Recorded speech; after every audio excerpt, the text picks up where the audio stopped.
Welcome back, adventurer, to the Tarot Tavern, where the tales unfold in ink and intuition, and the hearth is always warm for the one who listens.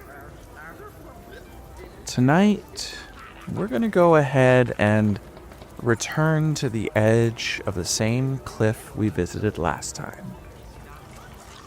But this time, something feels a little different. It feels slightly off kilter. The wind bites colder. The path is less clear. And the laughter that once filled the air and carried on the breeze now echoes with uncertainty. Let's visit with the Fool reversed.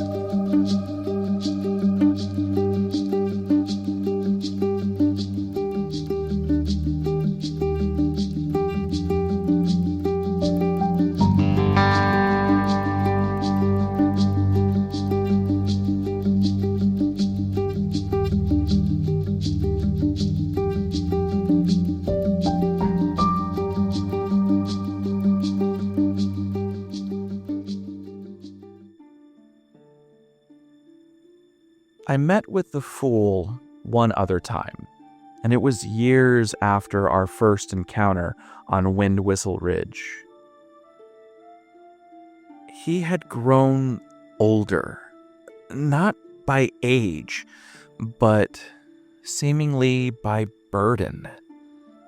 His pack was heavier, his eyes darting instead of dancing. Gone was the feather, and in its place, a crumpled map with smeared ink and 100 half-erased paths. He had followed every whim, every whispered dare, every flicker of curiosity, and found himself in circles.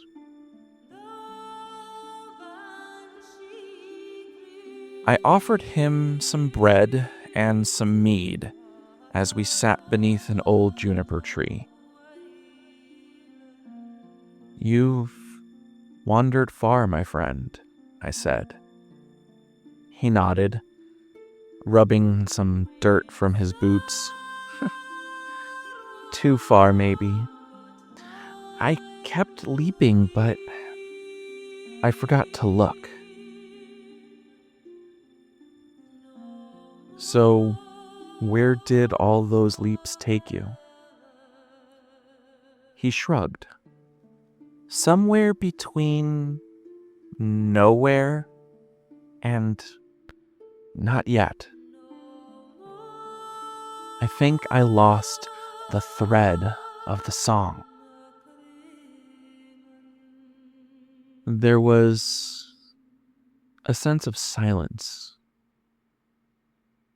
And it wasn't until then that I noticed that that little white dog was nowhere to be seen.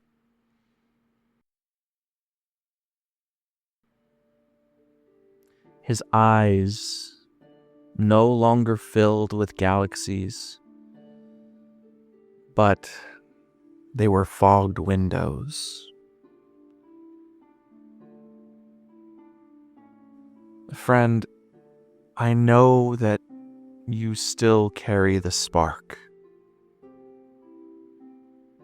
You just need to tend to that flame." He looked at me with wide eyes, and I could see a tear beginning to form. That day, I learned that the Fool in reverse isn't a villain. He's simply just lost. Lost in his own beginning. Tumbling through possibility with no pause to choose a direction. When the fool appears in his reversed form, he still speaks of potential, but it's tangled in hesitation, tangled in recklessness or naive impulse. This isn't the leap of faith. It's the stumble of denial. He stands at the cliff's edge, refusing to look at it. Or he's rushing to start something without proper preparation. It may represent the fear of the unknown so strong that it becomes self-sabotage, or a habit of beginning things, projects, relationships, dreams, without grounding. The reversed fool asks, are you leaping or running? Are you beginning something new or just escaping something old? When the fool reversed shows up in a reading, it may be a gentle warning or a loving nudge. It can suggest that the adventurer is resisting a necessary start. They may be clinging to fear or doubting their path. Or it might be a signal that you're rushing in too quickly and too unprepared, overly idealistic or blind to the consequences. It's the universe whispering, pause, ground yourself. There's still time to look before you leap. Other times, it reflects an inner voice that's been silenced. That part of you that used to dream, used to laugh, used to trust the wind. Now, curled up behind layers of should'ves, would'ves, could'ves, and someday. Reversed, this card asks you to find balance, to dare to leap, but make sure that your wings are ready to carry you. I have been the fool reversed more times than I care to admit. I've said yes when I should have waited. I've followed sparks that led into storms.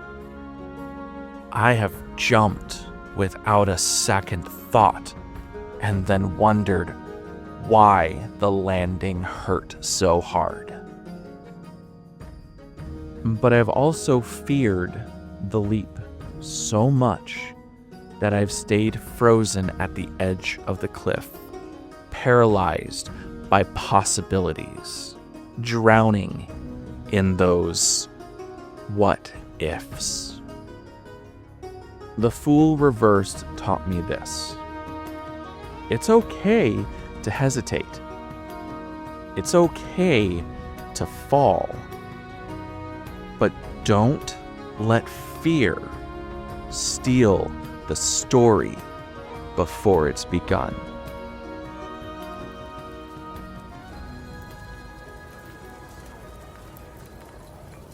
Well, adventurer, I think that's it for tonight. But next time, we'll meet with one who gathers the raw elements of the world and shapes them with will and focus. We're going to meet with the magician. Until we meet again, adventurer, the Tarot Tavern is always waiting, where stories are etched in the cards and wisdom flows like mead from the tap. The journey doesn't end here. It's only just begun. Come back soon. Your next chapter awaits. Hey there, listener. Jared here. Before we close out this episode, I just want to give you a heartfelt thank you for spending some time with me here at the Tarot Tavern. Now, this podcast is a real labor of love. It's just me behind the scenes, doing the writing, the recording, the editing, and everything else that brings this podcast to life. So truly, every listen, every share, every kind word, it really does mean so much to me. Now, if you've been enjoying the podcast and want to help support it, I've set up a Patreon at patreon.com/The Tarot Bard. That's TheTarotBard. No spaces. Think of it like a virtual tip jar with some bonus perks. Your support helps cover production costs and gives me more time to keep creating content for you. You can find the link in the show notes as well. And whether you're able to support financially or not, just knowing that you're out there listening is already a huge gift. Now, I want to give a special shout out to those amazing folks that are help keeping the lanterns lit here at the Tarot Tavern. Lars, if you have joined the Patreon, thank you. And if you haven't yet, or you're still thinking about it, just know that I would love to have you as one of the patrons that joins me in the Tarot Tavern, and I'll make sure that your name gets listed on future episodes. That's it for now. I'm grateful that you're on this journey with me. Take care, and I'll see you next time.